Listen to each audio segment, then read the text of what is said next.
Olá a todos, meu nome é Thiago Fonseca, sou aluno do 9º período do curso de Engenharia Elétrica da rede Doctor de Ensino da unidade de Juiz de Fora e vou apresentar neste vídeo a proposta e o desenvolvimento inicial do meu trabalho de conclusão de curso. O título do trabalho será A Segunda Guerra das Correntes, uma abordagem holística para casas autossuficientes e a desvinculação do Sistema Interligado Nacional. O orientador do trabalho é o professor Dr. Luiz Gustavo Schroeder e Braga.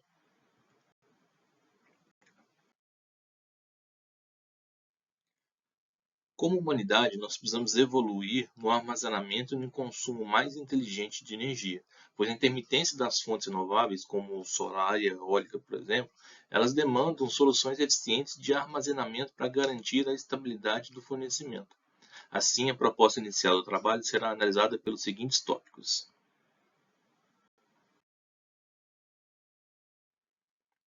Vamos relembrar o capítulo da história sobre a Primeira Guerra das Correntes, Tesla vezes Edison, corrente alternada vezes corrente contínua.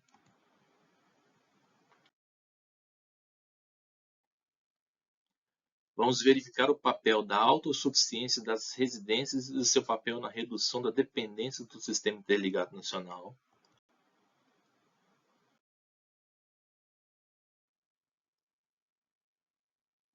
Os desafios energéticos que vamos encontrar, eles serão verificados e discutidos. Quais desses desafios que a humanidade deve encarar para essa transição proposta pela Segunda Guerra das Correntes?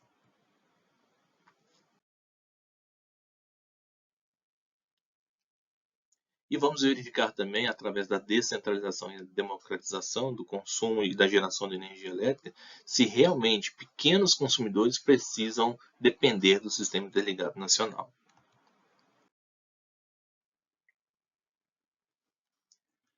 Edison e Nikola Tesla disputaram a supremacia entre a corrente contínua e a corrente alternada pela distribuição da eletricidade.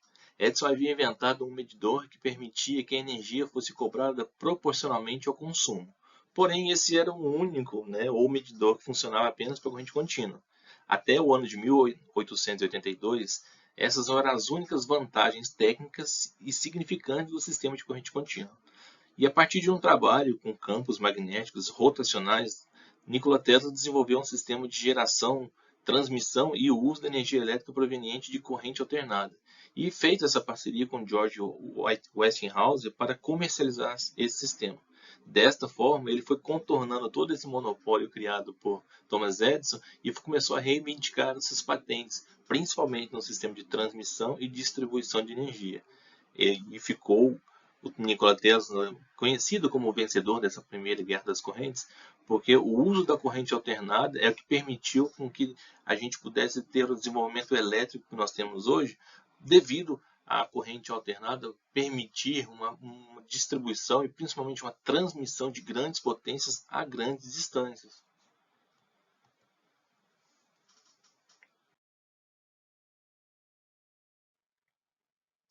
As casas autossuficientes, elas podem contribuir para a redução da dependência do Sistema Interligado Nacional e promover uma transição rumo a um modelo energético mais sustentável.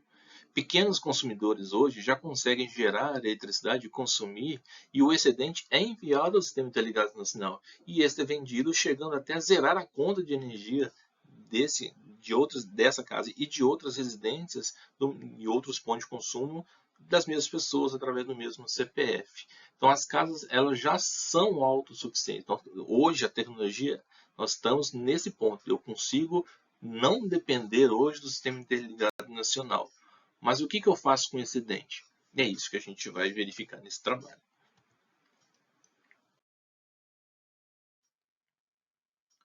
Nós podemos também chamar de condomínios verdes se eu fizer uma interligação entre essas residências, entre essas mini GDs. Esse modelo de geração que é conhecido como mini GD, ela auxilia, logicamente, o sistema com fornecimento de energia como fontes. Mas também como fontes, essas mini GDs ela afeta todo o sistema de proteção das distribuidoras, no cálculo de curto-circuito da rede, na emissão de harmônicos, pois são fontes estáticas e elas não possuem uma inércia energética que auxiliam, por exemplo, em blackouts, sejam eles parciais ou sejam eles totais.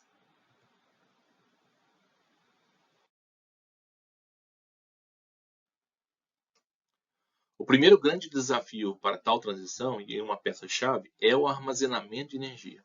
A primeira guerra das correntes, verificada como uma vitória de Tesla, foi a possibilidade de transmissão de energia a grandes distâncias, mas não pode ser armazenada.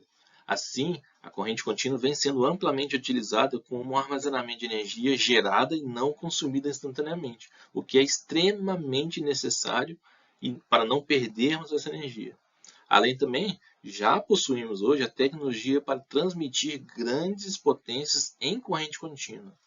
Hoje, no Brasil, as linhas de transmissão que têm um maior nível de tensão, elas já são em corrente contínua, o que era inviável no passado.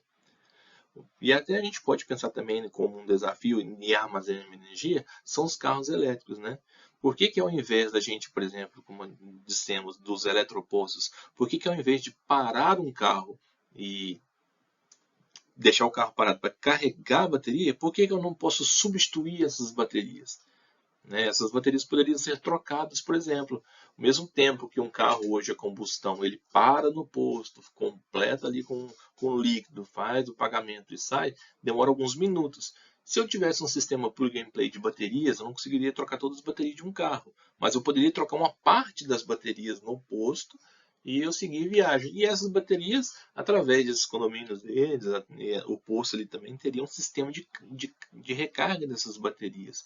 Então, eu já tenho um passo aí onde eu tenho, primeiro, eu tenho como armazenar a energia de uma fonte, de alguma forma, e distribuí-la ela de outra. Os carros elétricos, por exemplo, poderiam ser um exemplo. Então, o que a gente precisa ter daqui para frente, esse grande desafio, é ampliar a tecnologia das baterias e principalmente também supercapacitores. Essa é a proposta de futuro minha para a energia no futuro.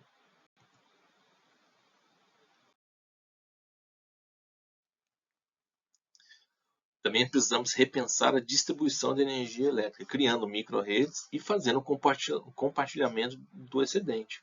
O conjunto, né, de casas autossuficientes, que podemos chamar aí de condomínios verdes, eles podem ser interligados e compartilhar a energia gerada entre si, consumindo o excedente de energia gerada pelo conjunto, pois o consumo nunca é igual nos consumidores instantaneamente.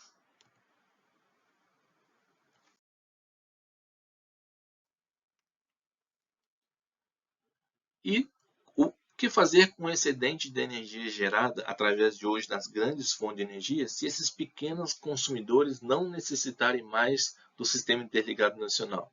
Nós podemos utilizar esse excedente para ampliar a indústria e principalmente também os transportes de massa, aumentando a oferta de energia para a indústria e comércio e também para as linhas férreas movidas à eletricidade. Com uma residência não dependendo do SIM, nós teremos essa oferta de energia para o comércio e para as indústrias que ficam limitadas hoje pela essa oferta de energia. As empresas poderão aumentar os investimentos em equipamentos, tecnologias e também em mão de obra. Outro ponto também é a ampliação do transporte de massas movidas à eletricidade, um sonho e uma necessidade de grandes e até médias metrópoles, auxiliando assim a diminuição de fontes, da diminuição de uso das fontes não renováveis de energia.